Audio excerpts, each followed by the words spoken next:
This is Michael Popok, Legal AF. Alex Jones is not going to be able to use a quirk in the bankruptcy laws to protect his assets and discharge, meaning not pay the billions of dollars in verdicts and awards to the families of the Sandy Hook massacre, the children, 20 of them who were massacred in 2012 by a lone gunman, the deadliest U.S. school attack ever. It's hard to believe that. We've had so many school attacks that Sandy Hook was the worst of them. And Alex Jones, who has a company, InfoWars, that brings in $70 million a year in revenue, tried to use a quirk in the bankruptcy statute, Chapter 11, and a particular subchapter that I won't bore you with the details of, to try to convince a bankruptcy judge in Houston, Texas, to let him liquidate his companies and ultimately pay the Sandy Hook families, if anything, pennies on the dollar.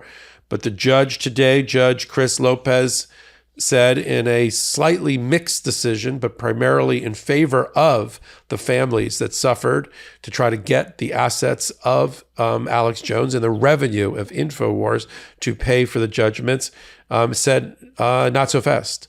There's a concept in bankruptcy law called dischargeability. It means if you have a debt that is appropriately placed in bankruptcy under the auspices of the bankruptcy code, a plan of reorganization under Chapter 11, and a bankruptcy judge, you can get that debt wiped off your books. It's discharged in bankruptcy. But there remain certain stubborn debts that don't get discharged, like intentional torts, intentional things that you do like defamation or physically injure somebody, usually is not discharged in bankruptcy after a hearing with a judge and a trial on the issue. And certainly things that fall into the category of malicious and willful conduct, willful and malicious conduct. Higher than what we refer to in the law as reckless conduct, not yet criminal, but getting pretty close on that spectrum. That kind of conduct does not get discharged in bankruptcy. And that was the issue that the Judge Lopez, has been struggling with for about 6 or 8 months in the briefing, because there's actually 3 sets of jury verdicts and court orders related to Alex Jones and hundreds of millions and billions of dollars of award. It really breaks down into 2 categories. There's the major Connecticut case, that's where Sandy Hook was located, in which a jury found for the families and against Alex Jones in October of 2022 for $965 million, running with interest, and another award related to attorney's fees that's upwards of $400 million. And then there's 2 Texas cases, one of them for $473 million in punitive damages that was imposed by a judge without a jury, some of which for a sanction against Alex Jones for his misconduct during the trial and his failure to even offer any kind of defense or to provide any documents in the case. And then another case in Texas in which one victim and one victim's family was able to get an award of $49 million. Now, the judge on the Connecticut side, for the most part, is fine. The over $1 billion or $1.1 billion in damages is going to be taken off and out of his bankruptcy control, and therefore full steam ahead for the lawyers representing the families in that case to go after and try to get a lien on, garnish, and obtain through forced sale the assets of Alex Jones, including through InfoWars, his $70 million a year revenue podcast business. He's still on the air. He's still collecting money on the backs of lies and defamatory comments. He was almost brought in on a trial subpoena to be a witness against Ken Chesborough, the Georgia the lawyer who was brought to Georgia in the election interference case and just pled guilty today, became a witness against Donald Trump, a witness for the prosecution. So that Alex Jones,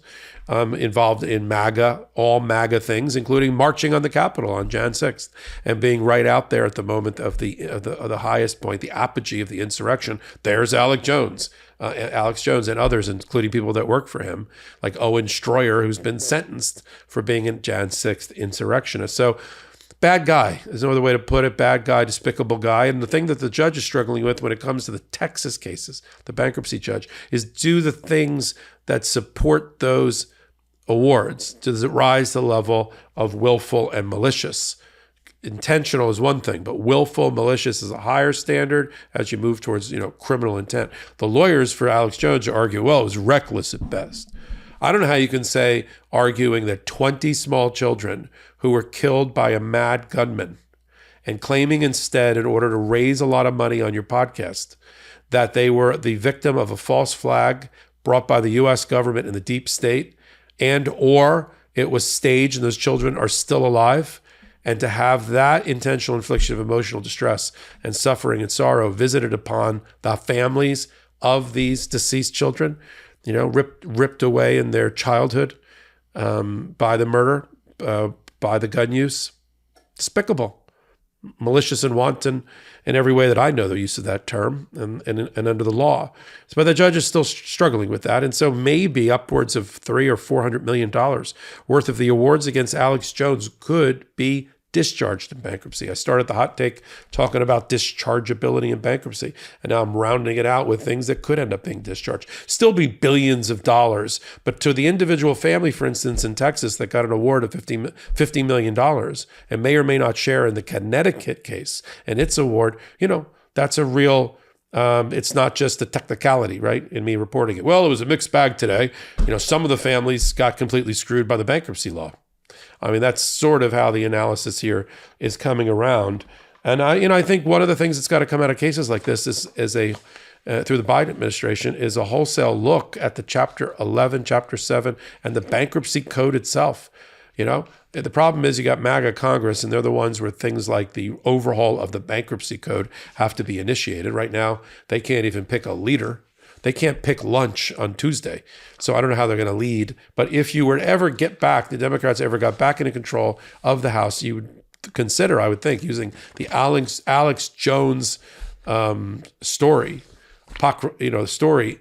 as the reason, you would overhaul the bankruptcy code and you get rid of this unique subchapter of Chapter 11 that allows an organization that's bringing in $70 million to has plenty of money to liquidate and screw all of its creditors, including, the surviving family members of the greatest massacre in the history of school shootings in the United States. And that's saying a lot. Maybe you want to look into that, Congress. I know you're busy trying to figure out who's going to be your speaker. I mean, it is important. It is the third highest position in the land for those that don't remember their learning in school here in the United States or from around the country.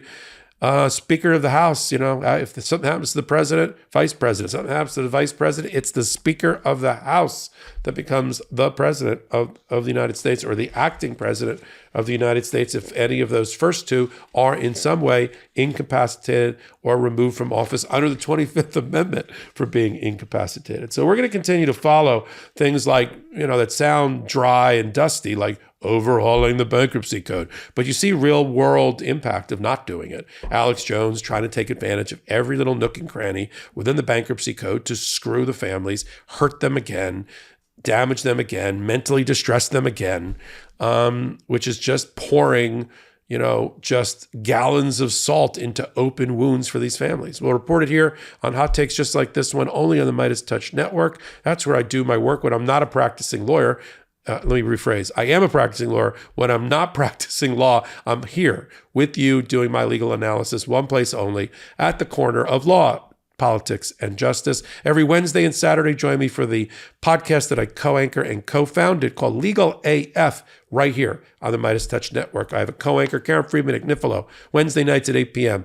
The MeidasTouch co-founder and civil rights lawyer Ben Meiselas on Saturdays co-anchors it with me. We do hot takes, the three of us, all week long, every day, every minute, on important topics about law and politics and justice, just like this one. You like this hot take? Who doesn't like hot takes? Put up a thumb. Put up a thumb for me, write a comment. It helps with the algorithms and helps keep this level of content coming to you. So until my next hot take, until my next Legal AF episode, this is Michael Popok reporting. Hey, Meidas Mighty, love this report? Continue the conversation by following us on Instagram at MeidasTouch to keep up with the most important news of the day. What are you waiting for? Follow us now.